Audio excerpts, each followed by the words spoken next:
this myth that teachers are against reform and are against being held accountable for their work. Like, every teacher out there wants to do a good job. Nobody wants to be mediocre. No one wants to fail kids. Like, teachers want to do good work. But more often than not, we're not given the tools to do so. One of the things that's really interesting to me is that for a long time, people use poverty as an excuse.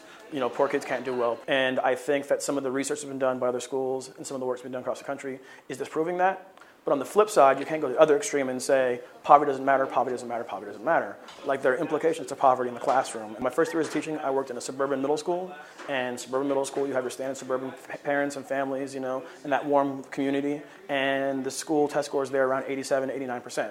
I've moved to an urban school, and scores are not like that. This is a failing school. Even though the teachers in this building work harder, the students in here work harder, they're just working with less materials.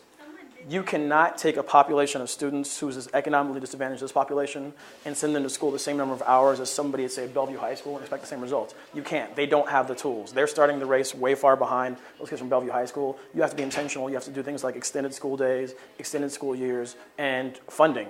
What kids in poverty need is more time, more engagement, and they need more help. My day starts about 6:30 in the morning and ends about 6:30 at night, unless I decide to go to the basketball game because it's across the hallway, and I just go watch basketball, so then I'm home at 9.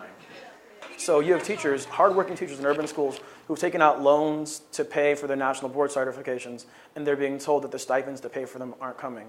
That's not right. It's just not right. It creates an amount of ambiguity and a lack of clarity that makes it very difficult for us to operate. Like, students are asking, Mr. Bowling, is the program going to be around next year? And the best answer I can tell them is, I hope so.